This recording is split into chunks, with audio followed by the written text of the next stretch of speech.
the Anime Syndicate podcast. My name is Frank, and I'm joined here with Josh. Yo. What are you looking at me for? Plugs. Oh, you're not going to give what we're going to talk about today first? Oh, after? You do the plugs first. I know. I was just curious if we were to change it up.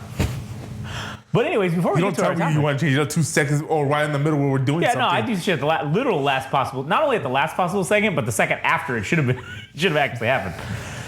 But anyways, before we get to our main topic today, if you want to listen to more of our stuff, you can go to GameRageMagazine.com. You can follow us on Instagram and TikTok at Game Rage Magazine, Twitter/X at Game Rage Mag. YouTube is probably the easiest way to listen to everything we do.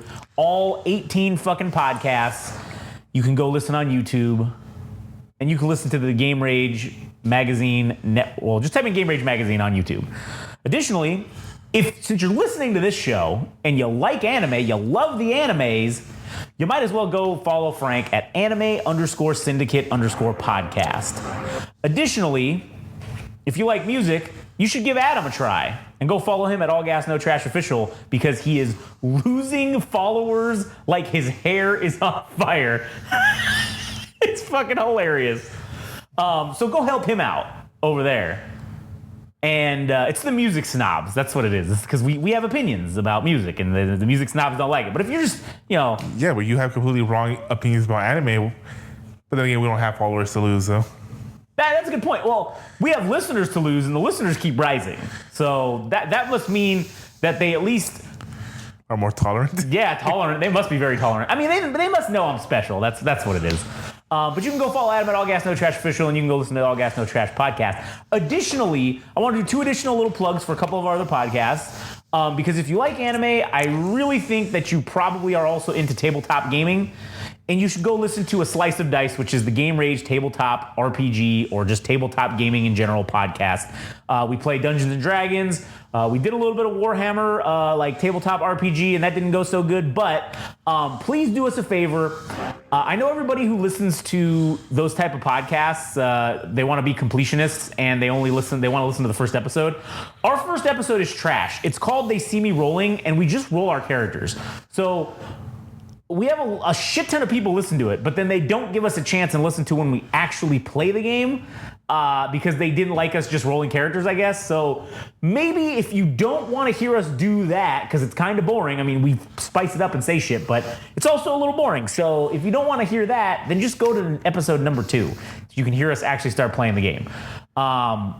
So there's that. And also, we are doing we're doing a test, and I wanted to see if the Game Rage Star Wars podcast, because we haven't done it basically since we started, and I want to see because I'd like to start talking about Star Wars consistently again, and even if it's not about super current, a ton of new shit, even going back and talking about the old shit like the Clone Wars animated series, the 3D animated series, Rebels, stuff like that. I still feel that itch to talk about Star Wars for some reason again. So I want to do an experiment, and I want to see if we can get 15 downloads in 7 days. So we're going to put out an episode. It's probably going to be out at the same time this one is. So I just want to see if we can get 15. If we get 15 downloads in the first 7 days on that podcast, we're going to restart it. We're going to do it again. We're going to go back to doing it consistently, just to see if there's any interest in it. So if you like Star Wars, go listen to us over there. There's already a few other episodes that are up that we did at the beginning. It was just us reviewing the original trilogy, and I think episode 1 we got to.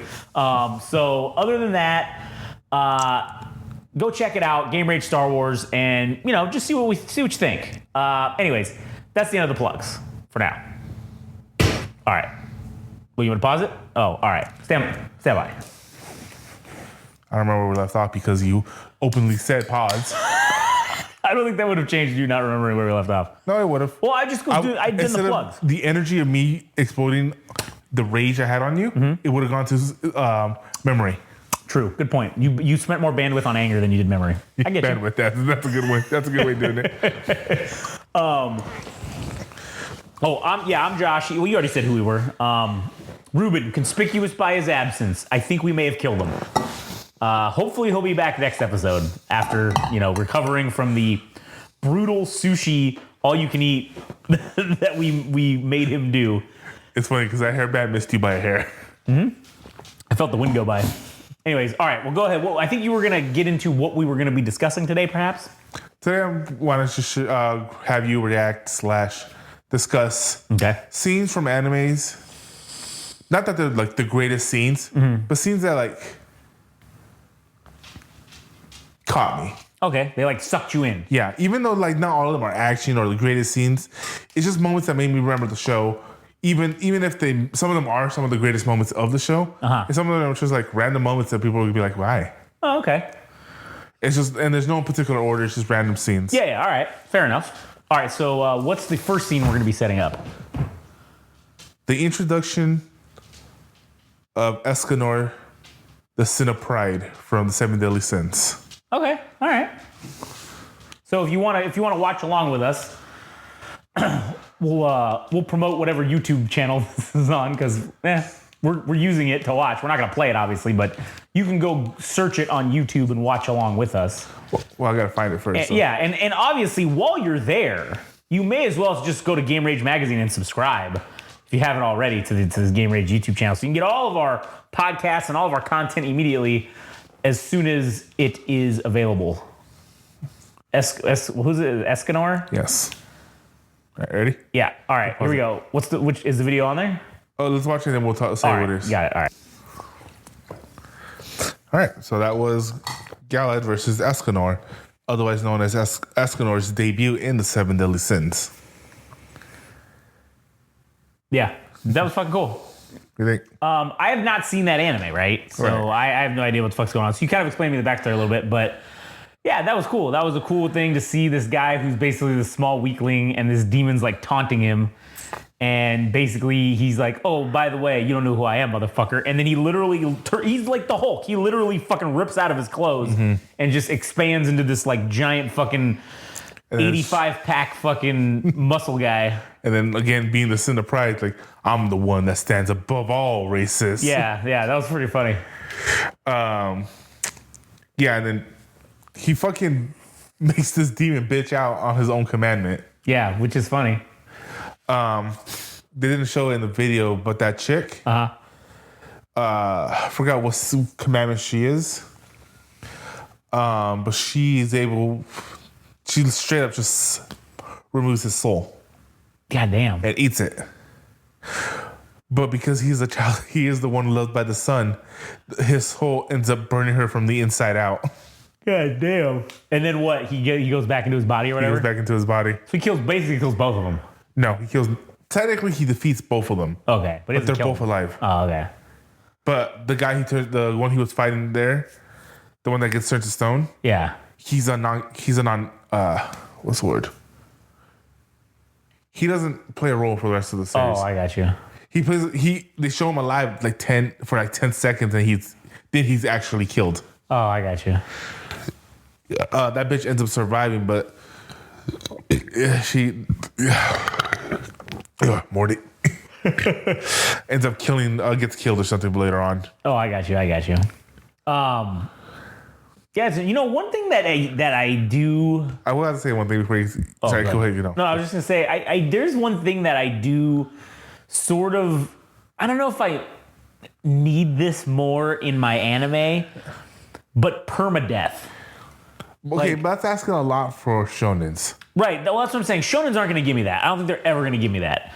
But to be fair, when a death happens in a shonen, it hits harder than any other anime. I mean, I will say it does because of the fact that we don't see that many true deaths, I guess, or permadeaths in a shonen title. I mean, Naruto's a good example of that. I was about to say I was going to bring up Jiraiya. Yeah, when Jiraiya gets fucking killed, that hits hard because, I mean, we had been known Jiraiya for, fucking 200 episodes or even more, maybe? I don't know. I was saying maybe one of the videos I was going to show. Oh, damn. Well, It doesn't matter. No, yeah. But that's just saying, they did technically bring him back in Burrito. Yeah.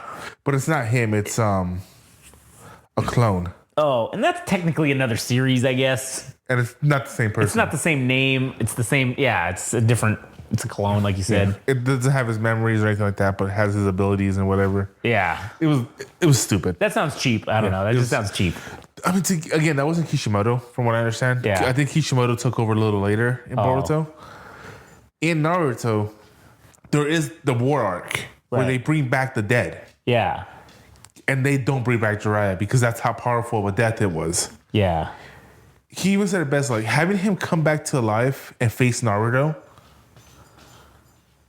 not only would have cheapened it, but his death already gave Naruto the development he needed. Yeah, that's true. He didn't need it to happen again. Right, yeah. That makes sense. Yeah. All right. So, what are you doing? Oh, I'm just typing 7 deadly sins in the tags thing since we watched it, so we talked about it technically. So, All right. hey man, I'll tell you what. I feel like it's I'm been working. not fighting you. I just was curious what you were doing. Oh, I got you. All right. What do we got next? What do we got up next? Once again, we're going to stick with Escanor. Okay, cool. This is probably one of the greatest scenes in all of anime. In all of anime. Yes, I mean, because every anime, Naruto, Gurren Lagann, you're saying this scene's better. this is up there. No, I'm not saying it's better. Oh, okay. It's saying it's up. Okay, I say it's one of. I just say All it's right. the. All right. It's one of the greatest scenes, and it's Escanor versus Estarossa. All right. Escanor versus Estarossa. So if you want to follow along, here we go. Okay. All right. That was what? Escanor? Escanor versus Estarossa. That was a fucking cool fight. Mm-hmm. That was pretty cool. Even though, like, I did make the comment, and I do think it's true as to why this looks like it was animated in late 1998 by Dragon Ball Z or Inuyasha. Because that's what it looks like. All the people, their faces, and the animation just seems kind of shitty, but it was made in 2021. Mm-hmm. So, like, and you said it gets much worse, too. Oops. Literally, I never finished the series because of how it got so fucking bad. The Yeah. animation. I mean, it's like I said, that if that's early on, that looks bad. Don't get me wrong. There's some scenes Yeah. like that fire from Yeah, his that close was cool. son. Yeah, That was cool. Looks fucking great. That's where the money went. Yeah, the money went to that. Oh my God, you know who voices Escanor? Who? Kyle Ebert. That's why. That's why it's so great, Yeah. even though he's phoning it in. Everyone seems like they're phoning in on the English version of this show. Yeah, it definitely feels that way. You know what's funny? I was thinking about having you watch, since you hated their JJK abridged series. Yeah. I'll see what you think of their 7 Deadly Sins. Since you have no idea about the show. That's true. That might be interesting. Yeah. Maybe we'll have to do that. Yeah. All right. So what did you think of the scene? I like that scene. I thought it was interesting. That was a good fight. That was a cool fight. I mean, the concept seems very sound of the whole 7 Deadly Sins, like the concept of the show. But yeah, I wouldn't be able to get past the fucking animation quality. I can't do it. But that fight scene was cool. And I don't know how many fight scenes are of that quality in the show. He has every great fight in this show is him. Escanor. There's one where he fights Meliodas in his full demon form.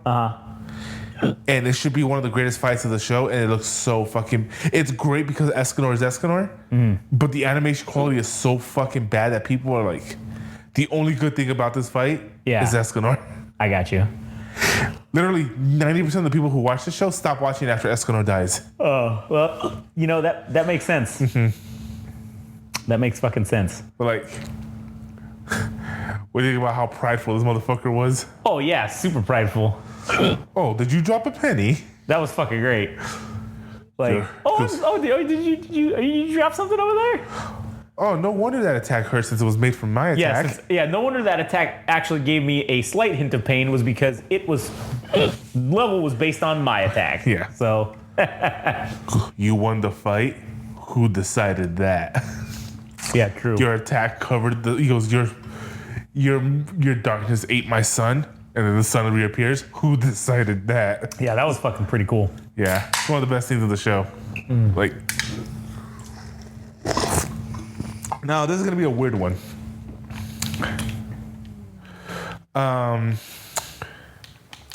It's early on in One Piece.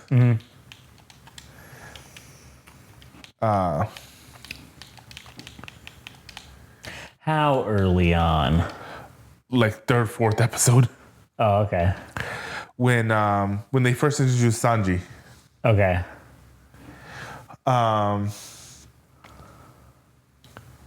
We'll go to that and then we'll talk about it right now. All right.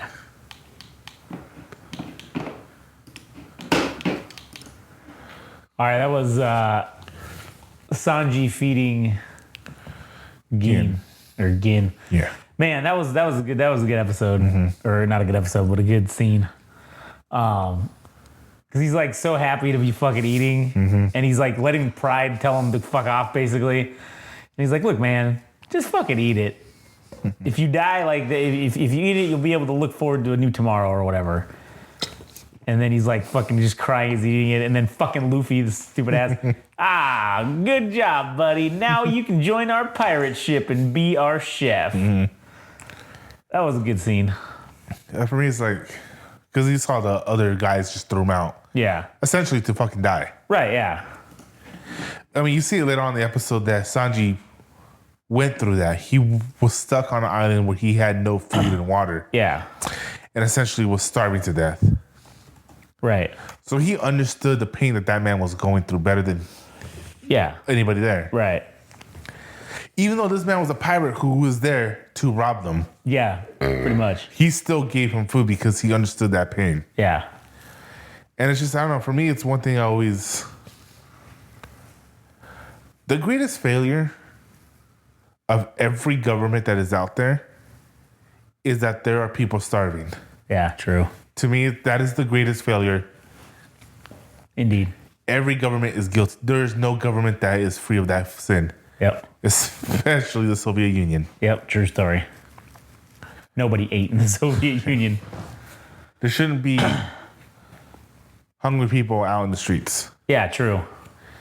Don't get me wrong. I understand there's other things, everyone should have medical care. Everybody should have housing. Everyone should have this. Before all of that, it should be food. Yeah. You gotta eat. And, I mean, look at... the best way I can say is, like... I'm a fucking fat ass. But that doesn't mean I don't understand. I understand that I am in a position where I haven't had to starve. I haven't had to go through that. So I'm like, and for me, I am eternally grateful that I live in the land that I live in. Right, yeah. That allowed me to be this way. Right. But you can't go through any city and not find people on the streets. Yeah, true. Sure, a lot of them are there by their own choices. True. But there are a lot of kids out there too. Yeah. Who don't know when their next meal is coming. Yep. And I think this is the scene that kind of woke. This is the scene that woke me. Or is it, to quote My Hero Academia Bridge? Oh shit, fam, I'm woke. But yeah, I don't know. This scene, like, even though it's just a minor part of the episode, Yeah. to this day I still think about this scene randomly. Yeah.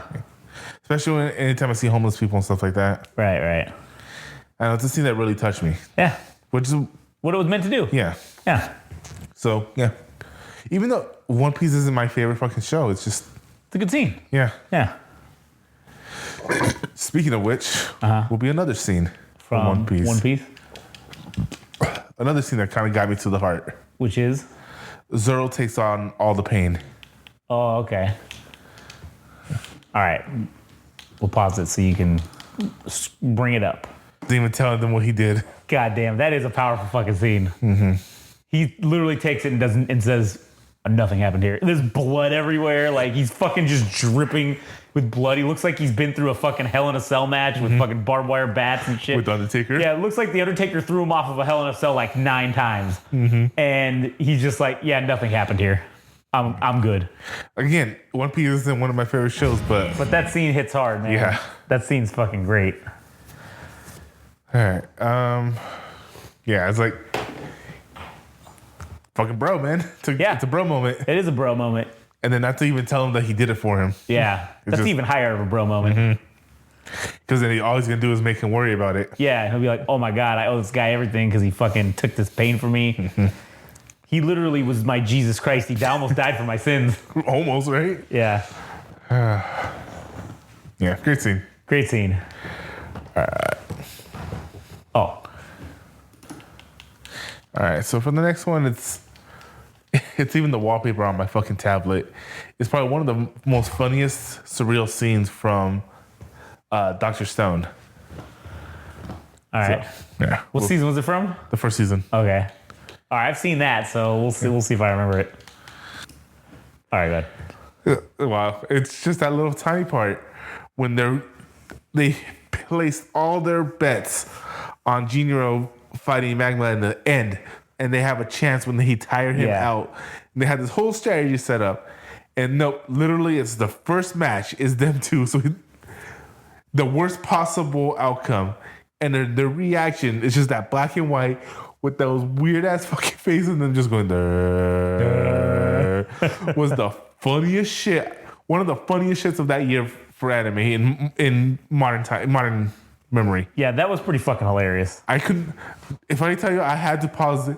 I spent more time laughing at that scene than I did watching the actual episode. Yeah, And because I spent the rest of the day just rewinding it just so I can listen to it over and over and over again. that was fucking hilarious, man. Yeah. That was a funny little scene. Dr. Stone is full of funny scenes. But Yeah, it that does was have that comedy fucking Yeah. shit built into it for sure. but that shit was fucking. I don't know, dude. I fell out of my bed laughing. Kind of. All right then.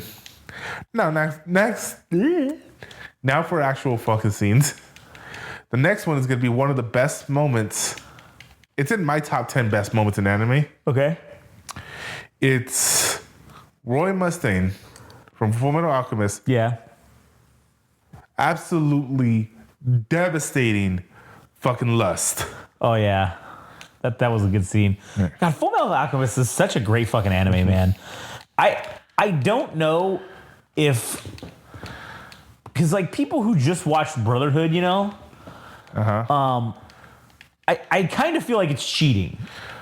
I know. You know what's funny? Like I was watching his reactor. His name's Danny. He had a really great thing where he recently reacted to Brotherhood. Yeah. And then he went back just to watch the infamous Nina scene. Oh. But from the original. Yeah. And like I was like, oh, you know what? That's actually interesting. Like, because the last thing I saw was Brotherhood, so that's what's fresh in my mind for that Nina scene. Yeah. And it fucking and holy shit, it was darker in the original series. Yeah, it really was. And it's just not that I'm saying that it's cheating because like you're not getting the full story, because I mean you're getting the full story plus, you know, more. It's more streamlined. See, there he is, Danny Moda. Yeah. But like I think it's kind of cheating because like you're getting the higher quality animation. Like we got 2006 animation on fucking whatever, Fullmetal Alchemist, or when did that come out? 2004? Well, this came out in 2009, and this came out a few years after Brotherhood. So Fullmetal Alchemist animated series. That came out in fucking 2004. So that we got 2004 fucking animation. But to be fair, it's only 5 years. Right, but like the quality in animation is like a lot different. Because Fullmetal Alchemist. What? Hold on, I gotta use the restroom real quick. All right. So I was just saying I don't think it's cheating in the sense that like, you know, it's you didn't get to see it like in the original. To be fair, less cinematic anime quality. To be fair though, Brotherhood not suffers is what's the opposite of suffering? Thriving? Thrives, I guess, or has the benefit, I should say, of hindsight. Right. Because the original series was so goddamn fucking popular that when they went to do this one, they were like, you know what? Do what you gotta do, man. Like, yeah. True. Because the only complaint people had about Fullmetal Alchemist was that it did not follow the manga. Yeah. This did, and there are no complaints for Brotherhood. Right, yeah, true. So I'm just saying, so it benefits from it does. hindsight. No, it definitely does. But I just think people, I don't know, maybe it's like they don't appreciate it as much because they didn't watch the original. But at the same time, look at like that clip I showed you guys last week of the Road to Naruto. Yeah. Where it had the fucking it's hard for me to say modern day because I'm trying to explain what with video game graphics like. Yeah. Oh, it's got we went from 360 graphics to Xbox One graphics. Right, yeah. It's hard to say that when it comes to anime, but I would say it has more of the updated graphics is the best way I can describe it. Yeah. I'm saying it looked fucking sick. Yeah. Oh, yeah.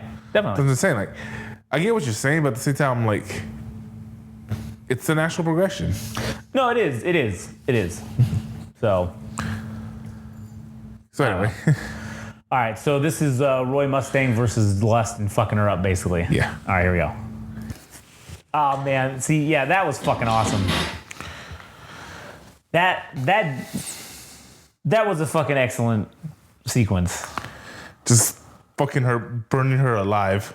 Yeah, and then she's literally just turning to ash. As she's still like, dude, when like half her face is burned off, god damn, that was just so good. Fullmetal Alchemist is a great fucking show, man. Has Ruben seen that? I don't know. See, we should maybe have him watch Brotherhood, dude. Like, that should be one we throw into the rotation to get him to start watching. Yeah. Because, fuck, man, that show is fucking great. And I haven't watched it since, fuck. I mean, this is also like the first time we get to see Roy be fucking a badass. Yeah. And goddamn, does he fucking carves the fucking transmutation circle into his hand because his gloves got destroyed. Right. And then he fucking burns his wounds shut so he doesn't bleed out. Yeah. And he's ripped as fuck. Yeah, and he's shredded as fuck. And he fucking melts her. He basically turns her to ash. He cremates her alive, basically. Several times. Yeah, which is pretty fucking dope. You know what's funny? What? The voice actors for Lust and the voice actor for Roy are married. Oh, that's cool. Yeah. Because it's Travis Willingham and Laura Bailey. Yeah, and they're in a lot of shit too, and that's one of the things that's interesting about voice actors. Maybe we should do an episode on just voice actors that we like. Well, they also they're both on Critical Role. Oh yeah. The voice actors like from the early 2000s, most of them are wrong. They're all in like the same they're all in like every anime because there wasn't that many of them for the English dubs. What's his name? Gara. Yeah. He is played by oh my god, I can't remember his name. You want me to look Brian something. No. Gara English. Liam O'Brien. Liam O'Brien, there it is.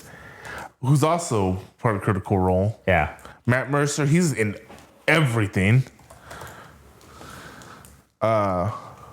We saw Laura Bailey here. Then there's fucking I can't remember her name. She's married to Matt Mercer. Marisha Ray. Yeah. Ashley Williams. Oh yeah, dude. I was just looking at like the fucking voice actors for like Samurai 7 because that's one where like all those people are in like every fucking anime. Yeah. That's a good anime too. That is a great anime. And a fucking amazing movie. Yeah. Oh yeah, Christopher Sabat. He plays Kikucho. Isn't he canceled? Huh? Isn't he canceled? I don't know, maybe. But he's a good voice actor. I mean, back then. Oh, Greg Ayers, that's another one. He's in like fucking every anime, dude. Like his credits list is super long. And again, like back then in the early 2000s, like that was it. Like Lucy Christian, she's another one that was in everything. Yeah, Colleen Klinkenbeard, like she's another one that was in fucking everything. Which fuck, man, like it was a crazy time back then because now there's quite a variety of voice actors, right? Like in anime, and before back then when there wasn't, you were like, oh shit, like because you only have such limited voice range, obviously, like so the characters start sounding like the same ones from other anime. And you almost go for anime that you have like, oh, if the voice cast is like a good one from another anime, you're like, oh, I'm gonna check this out. And it turns out like, oh man, it is because the voice cast. I've had scenes where I've only watched a show because the voice actor I like was in it. Yeah. True. I mean, look at fucking, what was it? The Rookie. Yeah. I don't like Cops, but because Nathan Fillion's in it, I want to watch it. True. Anyways, what else you got? Are you done with that? Yeah, I think we're done with that one. Okay. Yeah, man, Greg Ayers, fucking 272 fucking titles on the voice actor, behindthevoiceactors.com. He's credited with 272 titles, man. God, he's in so much shit. Let's do old to new. What's like some of the first shit he was in? God damn, in the 80s. Yeah, he was in a lot of shit, man. Full Metal Panic. Fucking Detective Conan. He's a bunch of people in Detective Conan. Oh yeah, fucking Gravion. That was another one. Oh, mute that. But yeah, fucking. Anyways, all right. What's the next thing we're gonna be watching? Is Gohan going Super Saiyan 2. All right, cool. All right, let's do it. Well, there's gonna be a little caveat to this because it's not gonna be the Funimation or the Ocean dub or even the Japanese version. This one's gonna be the Team 4-Star dub. Oh, okay. And there's a reason for that. All right. So let's check it out. Mm-hmm. All right, see, that's how you do an abridged series. That's right there is how you fucking do it. None of this horseshit Jujutsu Kaisen. What are those fuckheads called? Smug Squad. Again, they're not doing something that's an emotionally attached system. Stupid. It's just something for laughs. Get out of here. Where you can't compare it to something where literally everyone involved in this project has a fucking deep emotional tie to Dragon Ball Z. Yep. Especially Kaiser Neko, who, like, Jesus fucking Christ, is this guy a mark for Dragon Ball? Like, I watched the commentaries they did about these shit, and the fucking knowledge this guy has is insane. Like, respects to him because you can see the love he has for the show. Yeah. Where the Smug Squads aren't doing, but that's not the point of this whole thing. Sorry, I just want to talk shit about them for a minute. But anyways, that's excellent. Excellent, grade A. That might be better than the fucking original.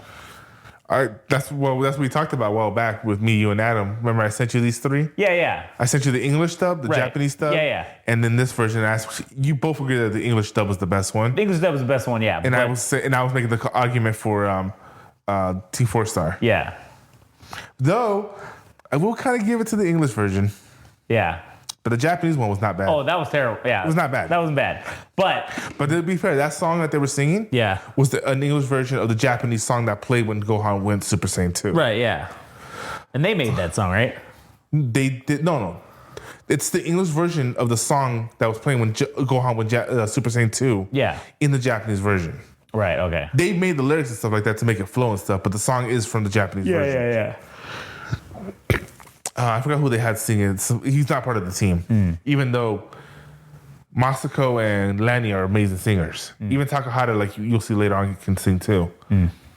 Now, the reason I wanted to show you this version, because one, I thought I have a deep memory of when Goku went Super Saiyan. Yeah.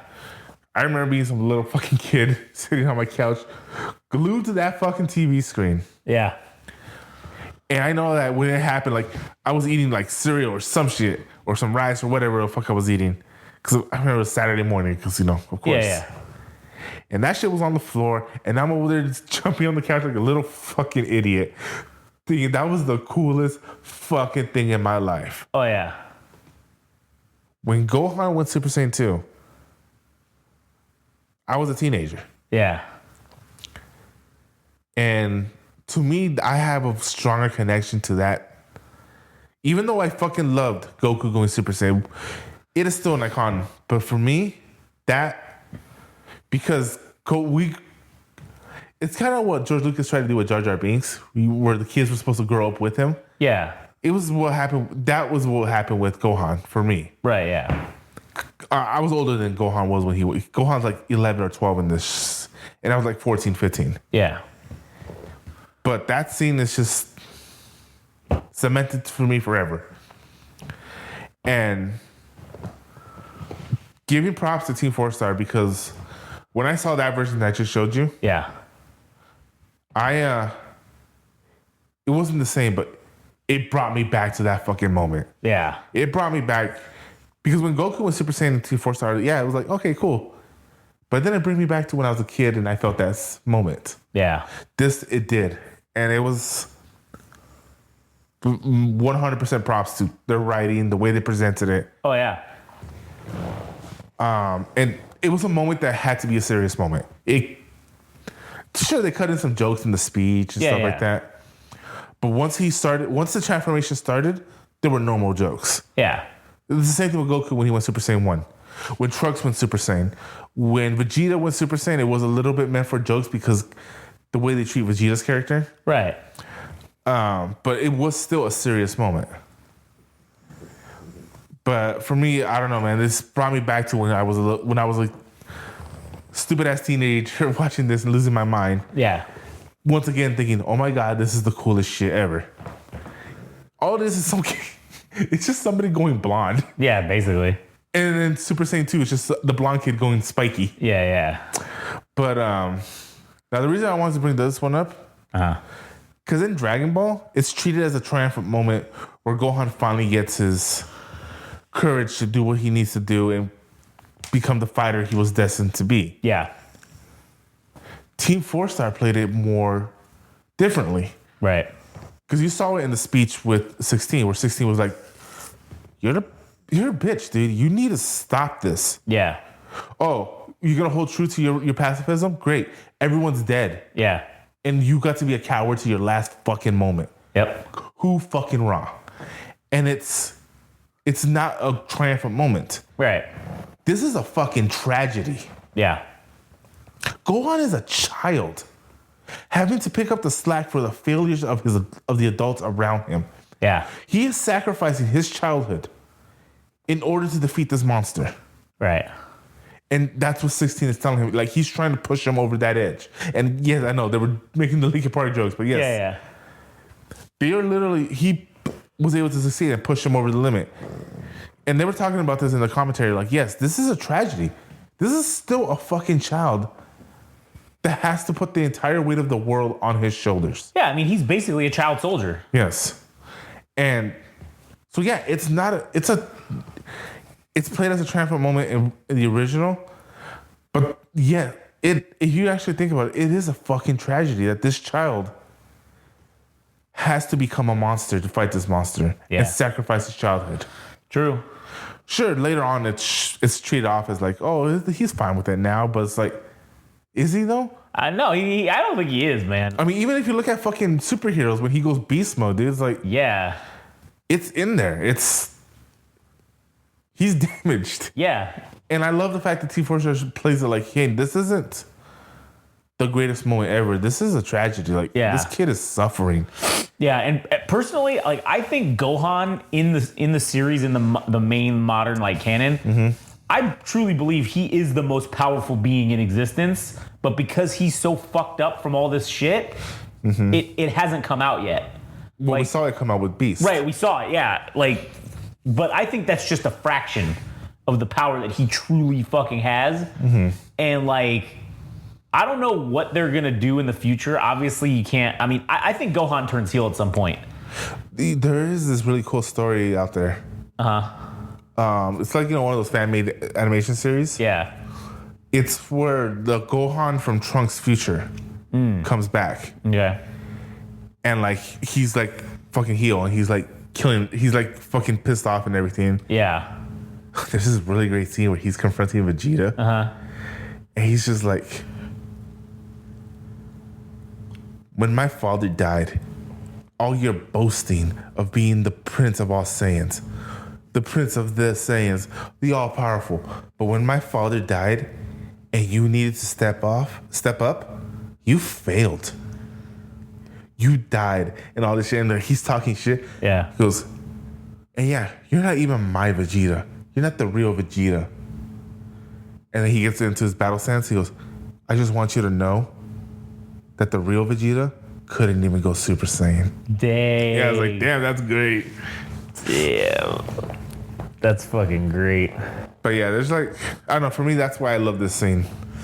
It not only brought me back to that moment, it made it better by pointing out the whole impurity, not impurities, but like, again, like, not to sound like a broken record, but it's a tragedy. It stopped seeing it as a great, even that song, it's all about how sad this is. I mean, it was played up to be, it's triumphant, but it didn't feel that way. Yeah. And the whole scene, it focused on him crying. Yep. He's crying. Yeah.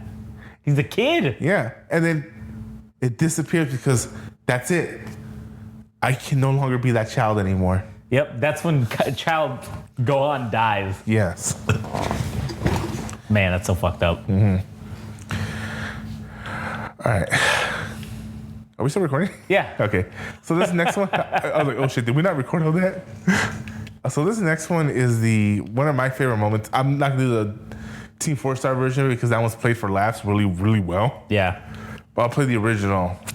But for me, it's just one of the things I just fucking love so fucking much, and I can't even fully explain it. And it's the father-son Kamehameha wave. The father-son Kamehameha. All right, here we go. Damn, that was another great scene from Dragon Ball Z. Mm-hmm. The father-son Kamehameha. I don't know why, man. I can't fully put into words why I love this scene. There's just something about Goku coming back from the afterlife to motivate his son one last time. Yeah. It's fucking cool, man. It's fucking excellent. It's when Team 4-Star was talking about how, Vegeta comes in and like blasts him at the last minute to allow Gohan to overtake him. And people always say, oh, it's like Vegeta's win because he's the one that did it and all that stuff. And like talking about how like Vegeta's a redeemed character and they said it best. Literally everything that is wrong with this show after he shows up is his fault. Yeah. All the bad. Cell was perfect because he allowed him to become perfect. He prevented Trunks from stopping him. Yeah. Like, they're in this situation because of his ego. But don't get me wrong, the overarching storyline, as we learned, they even talked about it in the Super, is all of this is Goku's fault. Yeah, true. But Vegeta is not exactly innocent. Yes. Yeah. I don't know. She's one of my favorite scenes. Yeah, it is. It's an excellent scene. All right. For this next one. Okay. It's another Dragon Ball, but it's Super this time. Yeah, all right. And I mean, obviously everybody knows what it is. Yeah. It's Goku going Ultra Instinct. Oh, yeah. Ultra Instinct. Here we go. Goku goes Ultra Instinct. Yeah, that's another fucking kick-ass fucking sequence. Mm-hmm. It's like... I will disagree with one thing about people saying that this brought back to the moment when Goku first went Super Saiyan. Mm-hmm. I need people need to stop saying that. That is its own moment. Yeah. This is something different. This is something different. Not that it's a bad moment. Right. But it's a different moment. Yes. Again, we always talk, I always talk about this. It's like what Chris Jericho said. Why be the next? I don't want to be the next Shawn Michaels. I want to be the next Chris Jericho. Yeah, I want to be the first. Stop focusing on the first Shawn Michaels and being the next Shawn. Yeah, the next Shawn Michaels and being the first Chris Jericho. Yeah. I think fucking great. Yeah. Great line. And like that's why when I say great moments in anime, it's a moment in its own right. And I don't like to compare them to other moments unless it's like to talk about. Yeah. So that's my thing. But for this, I don't like to compare it to the first time because it's its own thing. Same thing with we were just talking about Super Saiyan 2. Yeah. But anyway, you were saying? No, I was gonna say, I think you're right. I think you said it best. This is its own moment. This is not to be really, I don't think you can even compare it to any other moment because it's a completely different thing. But to be fair, it did break the internet. Yeah, I'm sure it did. Yeah. So. But anyway, you were saying? Anyways, yeah, no, I think that it's its own thing. And there's nothing wrong with people saying anything about it and comparing it to the other thing, but it's not its own thing, man. Yeah. But what'd you think of the scene? That was fucking great. It was a cool scene. I like that scene. I thought the Vegeta speech at the beforehand was fucking cool. Oh yeah, it's like him literally like it's the whole thing about like Vegeta doesn't truly become a good guy. Yeah. Until he sacrifices himself against Boo. Yeah. Even though he turned evil right beforehand. That was the only way I can... Because to me, he was always the piece of shit. Right. That was the moment he turned. Yeah. But his hands will always be covered in the blood he spilled. Yeah, yeah. And right now, this is him literally sacrificing his pride.